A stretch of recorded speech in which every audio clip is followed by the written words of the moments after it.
Сәлем достар! Палеонтологтар мен палеозологтар ғаламшар қазіргіден әлде қайда жас болған кездегі елестетілмейтін алыс заманда өмір сүрген таңғажайып жануарлардың келбетін қалпына келтіреді. Шамамен олардың эволюциялық жолы бірдей: пайда болуы, түрленуі, содан кейін әртүрлі себептермен тіршіліктің күресте өлуі. Табиғат өзінің қазіргі түріне келгенінше кейбір жануарлар біртіндеп басқалармен алмастырылды. Сіздермен бірге бәрі бар арнасы. Егер барлығы динозаврлардың қандай болғанын азды көпті білетін болса, онда олардан бұрын жерде кім өмір сүрген? Бұл видеода біз сіздерге динозаврларға дейінгі өмір сүрген 10 жаратылыс жайлы айтатын боламыз. Ал жаңадан қосылған көрермендер болса, арнаға тіркеліп, қоңырау шаны басып қоюды ұмытпаңыздар. Және барлықтарыңыз видеоны аяғына дейін көріңіздер. Ендеше кеттік.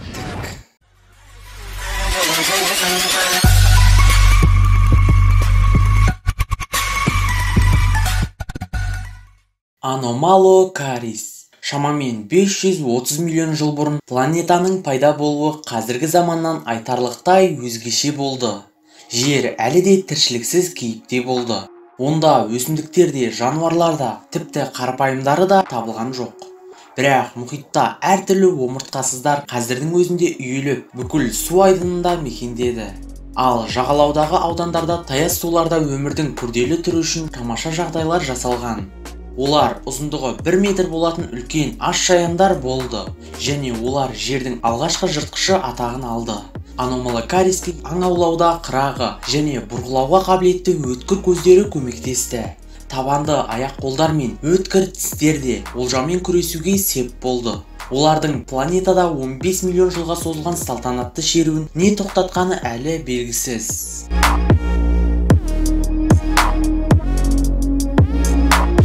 Дунклеостей. 130 миллион жылдан кейін теңіз түбінен шыққан тағы бір жыртқыш эволюцияның шыңына айналды. Агрессивті, жауыз және қауіпті. Ол мұхиттардың нағыз патшасы болды. 6 метрлік алыптың басы мықты сүйек сауытпен байланған. Тістері әлі болған жоқ. Оларды сүйек плиталарымен алмастырды. Балықтың қозғалу жылдамдығы өте жоғары болды. Жыртқышты көрген Дунклеостос аузын кең ашты. Ал су ағыны жемтікті оған қарай итерді. Балықтың сүйек тәрелкелері тамақты тез ұнтақтайды.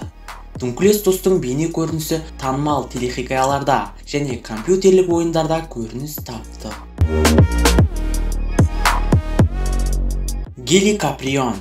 Ерекше акуланың денесінің ұзындығы 3-тен 12 метрге дейін болды.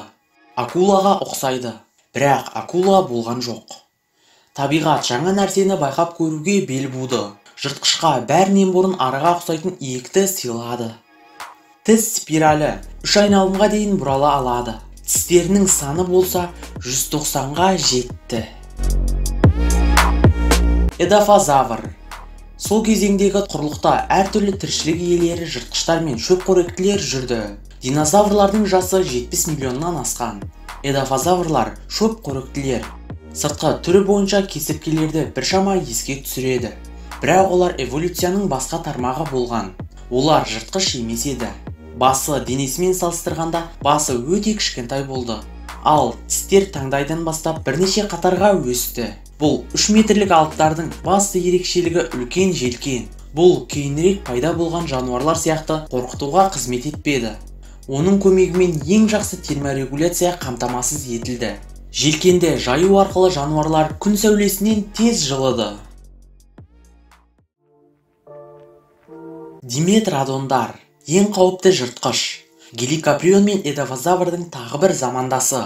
Бейбіт эдафазавр шамасы диметродондардың тұрақты мәзіріне енген. Олардың ұзындығы шамамен 4 метрді құрады. Алыптардың артқы жағы да сол желкенмен безендірілген. Диметродондардың жеңісіне бәріне кепілдік берілді. Дене күші, жылдамдық, агрессивтілік. Оның азу тістері азығының етін сүйектен жұлып алды. Ал азу тістер онсыз да еттерді жырықтардың көмегімен жыртып жатты. Тағы бір алып эволюциялық қадам. Аналықтар жұмыртқалап қана қоймай, олар ашып шыққанша қорғады. Олар ұрпақтың одан әрі қауіпсіздігі туралы қалай қарау керектігін әлі білмеді. Сондықтан кішкентай диметродондар ересек тайпалардың тістеріне жиі түсіп кетеді. Бұл түрдегі каннибализм өте кең тарады. Скутозавр. Тағы 50 миллион жыл өтті. Динозаврлар әлі жобада жоқ. Бірақ бауырмен жорғалаушылар пайда болды. 3 метрлік скутозаврлар, олардың сыртқы түрі тасбақаларға ұқсас болды. Олар сүйек тақтайшалары түрінде денесін қорғауға қабілетті күшті жануарлар болды. Қорқынышты түріне қарамастан, олар тек өсімдіктерді жеді. Гарганопс. Ұзын, өткір тістері семсер тәрізді 4 метрлік жыртқыш үшін скутозаврды жеңу оңай болды.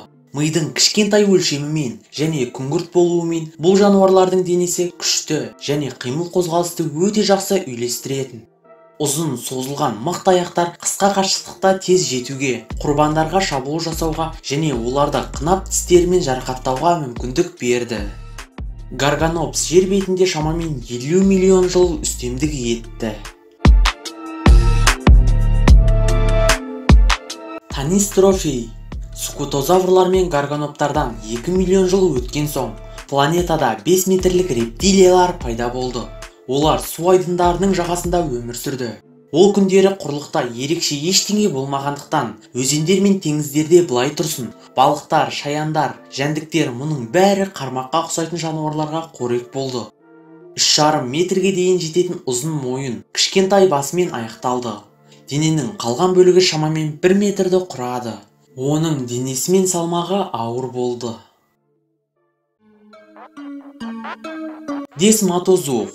237 миллион жыл бұрын пайда болған шөп қоректі жануарлардың өте жақсы қорғалғаны таң қаларлық. Оның бронды сүйек тақтайшалары өзара байланысты, ал денесінің ұзындығы 4 метрден асады. Мықты, ерекше сауытпен қорғалған.